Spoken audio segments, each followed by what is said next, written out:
السلام عليكم ورحمة الله وبركاته. بسم الله الرحمن الرحيم. نوح عليه السلام. نوح ابن لامید ابن متشالح ابن ادریس علیه السلام است. بعد از ادریس علیه السلام پیغمبری چهارم نوح علیه السلام است. مردم بت پرستی را شروع کردند و الله متعال نوح علیه السلام را نبوت عطا کرد. بعضی علما میگویند وقتی که نوح علیه السلام پیغمبر شد 350 سال داشت. در حدیث بخاری روایت شده است از ابن عباس رضی الله عنه که میگوید فرمود رسول الله صلی الله علیه و سلم بین آدم علیه السلام و نوح علیه السلام 1000 سال بود. یعنی بعد از 1000 سال مردم بت پرست شدند. تا مدت 1000 سال مردم یکتا پرست بودند و الله متعال نوح علیه السلام را نبوت عطا کرد. او مردم را بسیار دعوت میکرد به سوی یکتا پرستی. اعوذ بالله من الشیطان الرجیم. إنا أرسلنا نوحا إلى قومه أن أنذر قومك من قبل أن يأتيهم عذاب أليم. بیگمان ما نوح را به سوی قومش فرستادیم و گفتیم قوم خود را پیش از آن که عذاب دردناکی به سراغشان آید هشدار کن و بترسان.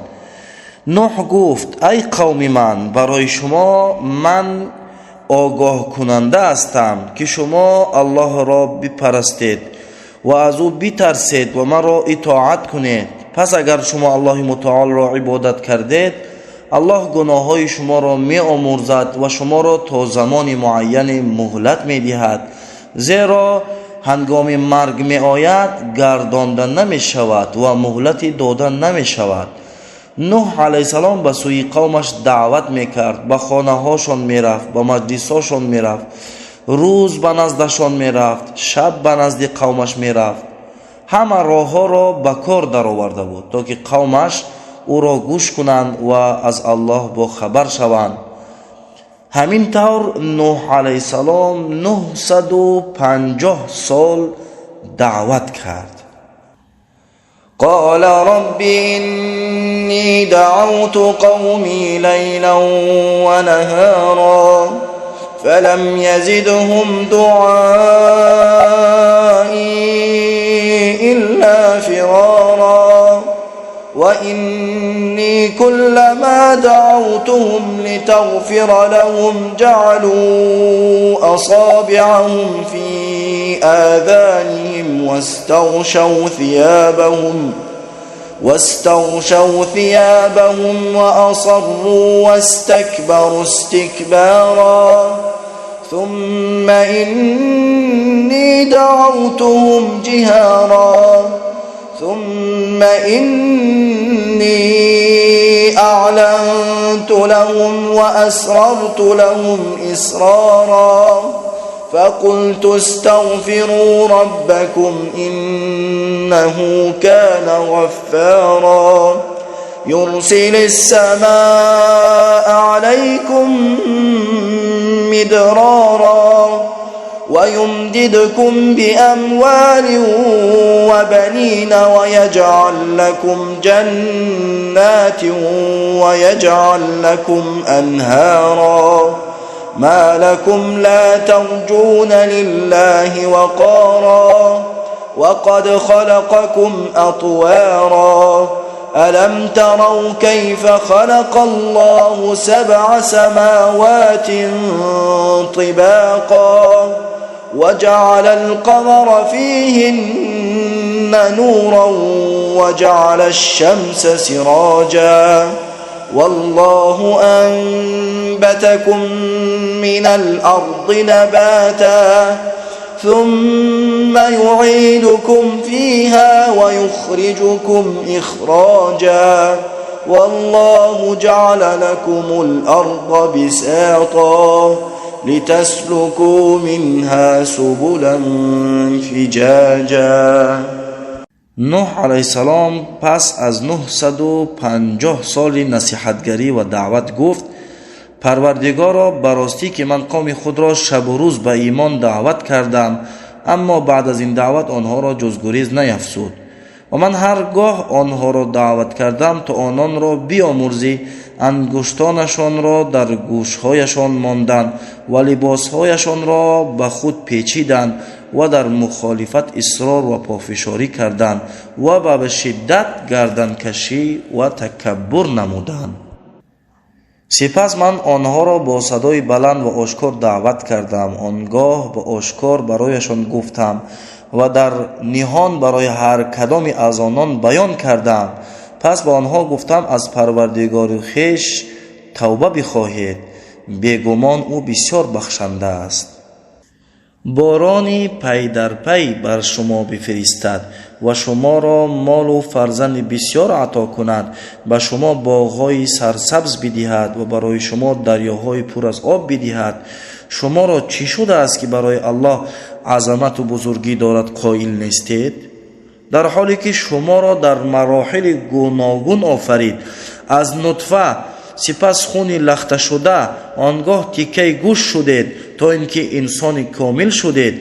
آیا نمی‌بینید چگونه الله 7 آسمان را بر یکدیگر آفرید و ماه را در میان آسمان ها مایه روشنایی قرار داد و خورشید را چراغ گردانید و الله شما را همچون گیاه و نباتی از زمین رویاند.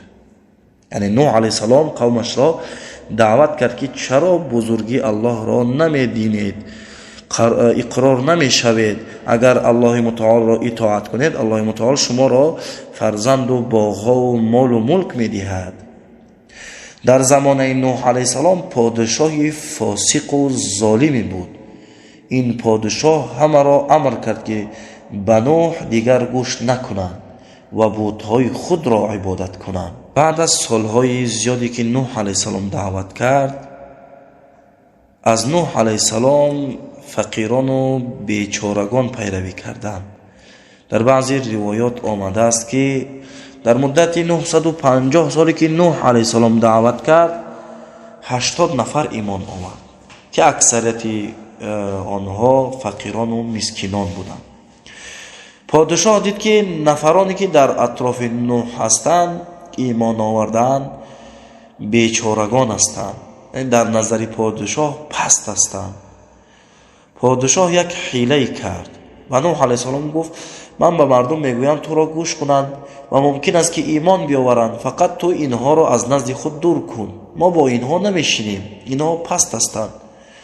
نوح علیه السلام گفت: ای قوم من، اگر من دلیل و حجت آشکاری از پروردگارم داشته باشم و از نزد خود رحمت به من عطا کرده باشد، بر شما پوشیده مانده است.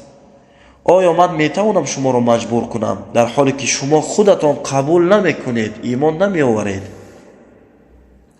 من شما را دعوت میکنم که خود را از عذاب الله خلاص کنید. یعنی من شما را از برای الله دعوت میکنم، از شما مال طلب نکردم و کسانی که ایمان آوردن آنها را بیرون نمی کنم. آنها پروردگارشان را ملاقات خواهند کرد.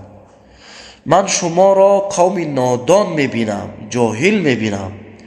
ای قوم من، اگر این بیچاره ها را که ایمان آوردن از نزد خود دور کنم، چه کسی من را از عذاب الله نجات خواهد داد؟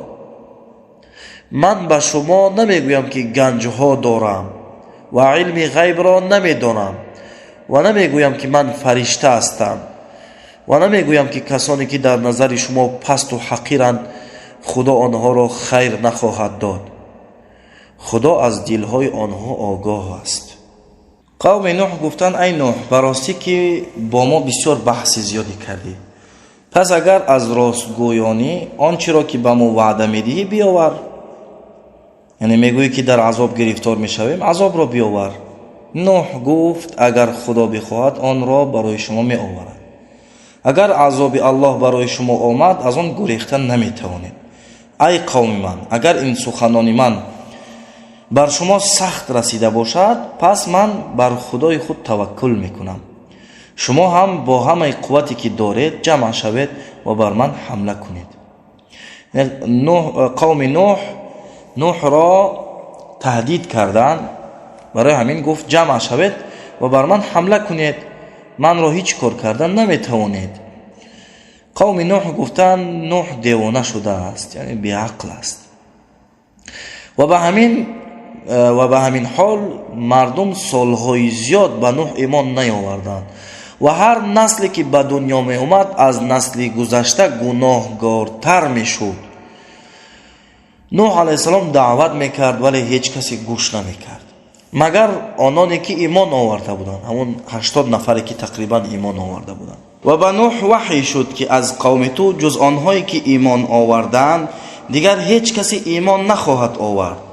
پس بر آنچه که میکردند غمگین مباش. پس از شنیدن این وحی نوح علیه السلام دعا کرد. وقال نوح رب لا تذر على الأرض من الكافرين ديارا إنك إن تذرهم يضلوا عبادك ولا يلدوا إلا فاجرا كفارا رب اغفر لي ولوالدي ولمن دخل بيتي مؤمنا وللمؤمنين والمؤمنات ولا تزد الظالمين إلا تبارا. و نوح گفت پروردگارا هیچ کسی از اینها را و دیارشان را بر روی زمین باقی نگذار. اگر آنها را باقی گذاری بندگانت را گمراه میکنند و جز نسل بدکار و کافر به وجود نمی آورند. پروردگارا من را و پدر و مادرم را و هر کسی وارد خانه من می شود و تمام مؤمنان را ببخش و ستمگاران را هلاک و نابود کن. بعد از این دعا وحی آمد به نوح علیه السلام که کشتی بسازد، یعنی کشتی بزرگی باید بسازد و از هر حیوانی جفتی بگیرد. مسلمانان در آن کشتی سوار می شوند و از هر حیوانی جفتی می گیرد.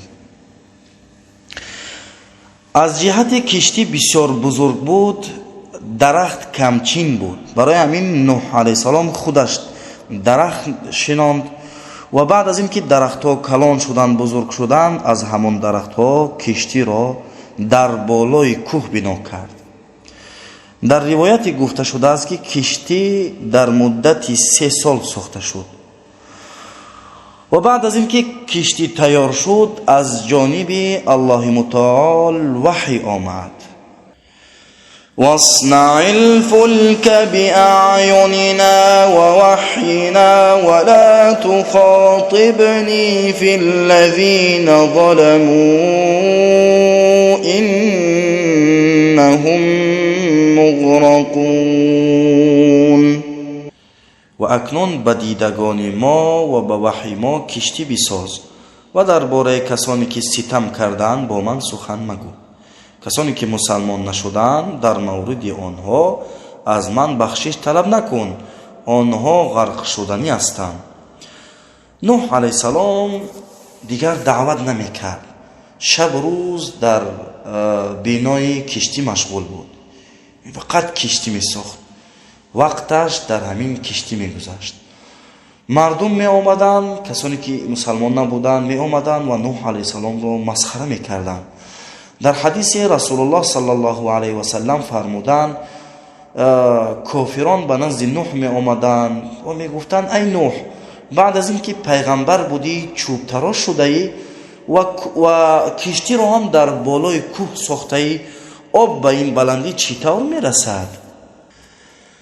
ويصنع الفلك وكلما مر عليه ملأ من قومه سخروا منه قال إن تسخروا منا فإنا نسخر منكم كما تسخرون فسوف تعلمون من يأتيه عذاب يخزيه ويحل عليه عذاب مقيم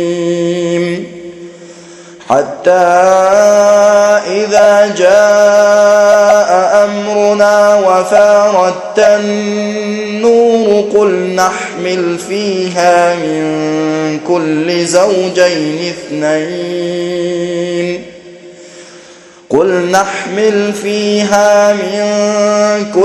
زوجين اثنين وأهلك إلا من سبق عليه القول وما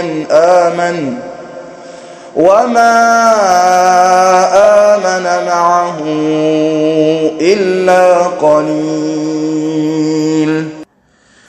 و نوح کشتی را می ساخت و هرگاه گروهی از اشراف قومش بر او می گذشتند او را مسخره می کردند. نوح می گفت اگر ما را مسخره می کنید پس ما نیز شما را مسخره خواهیم کرد همین گونه که شما مسخره می کنید. پس می بینیم بر کی عذاب می آید و کی را خداوند خوار و ذلیل می کند.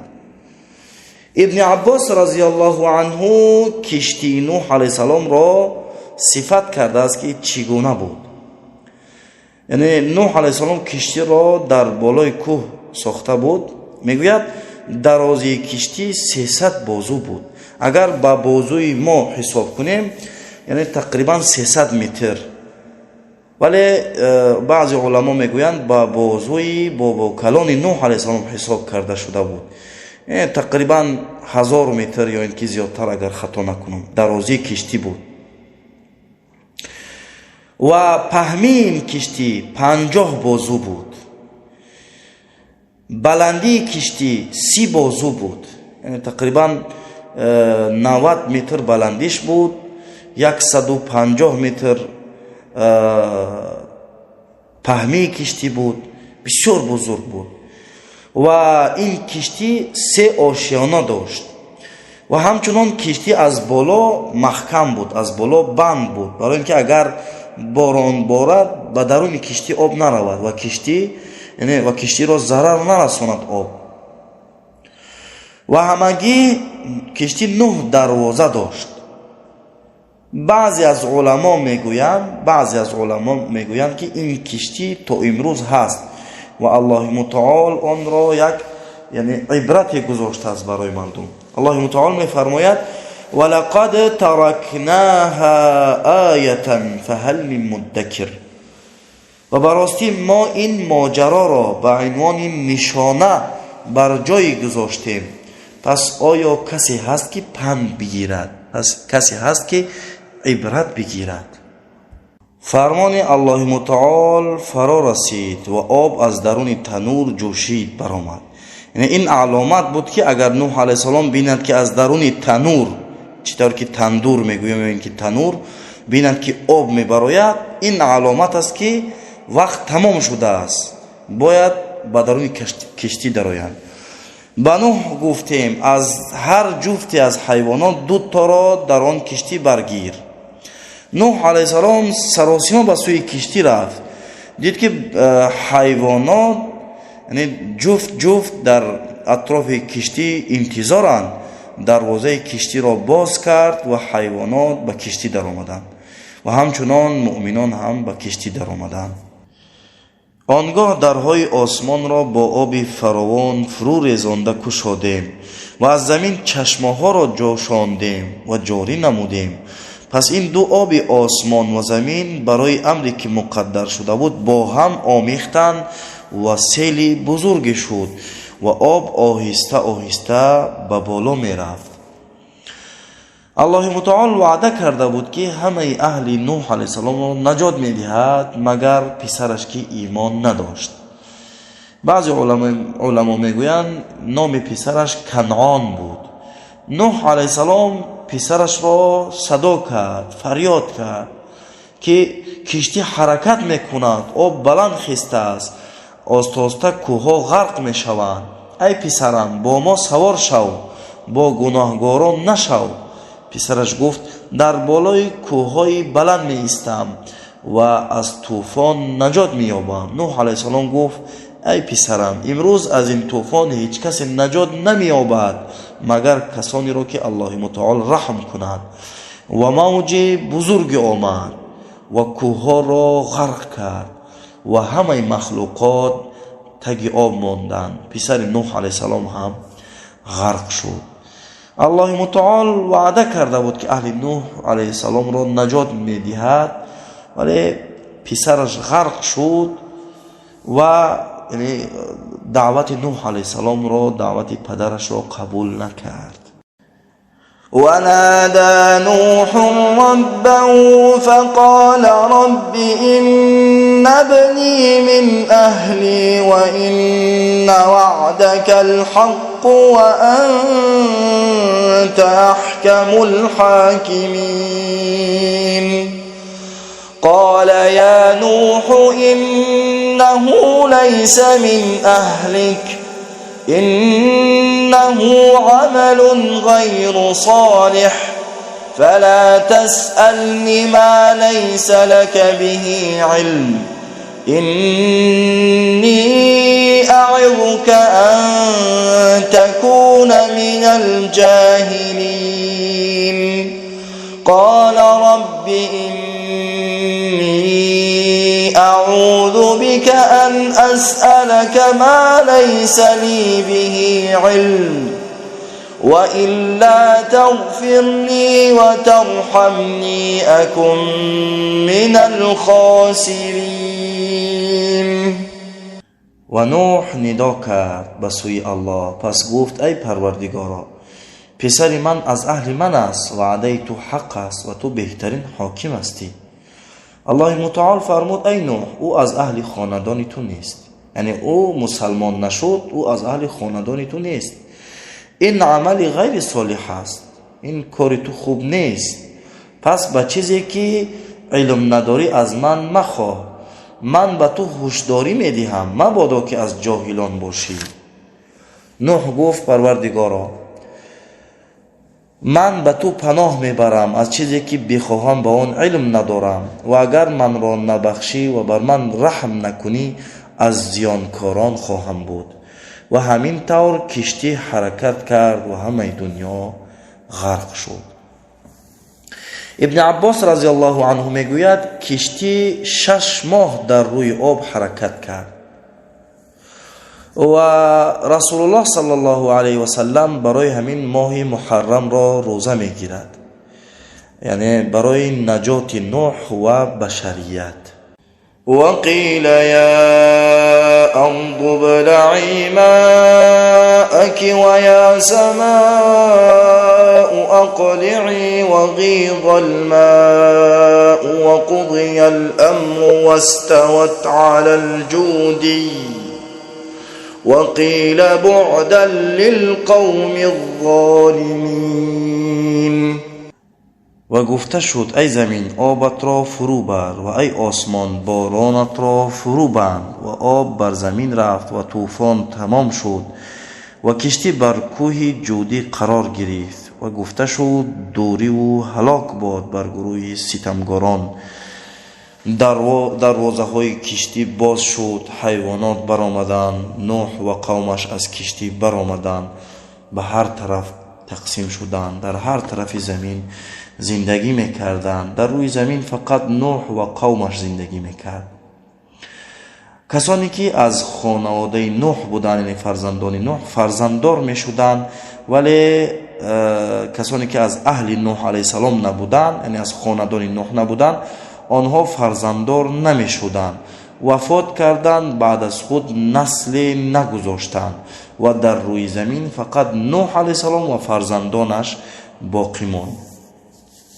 یعنی بشریت، انسانیت بار دیگر یعنی از نسل پیغمبران شد، از نسل پیغمبر شد. برای همین نوح علیه السلام را پدری دوم می نامند.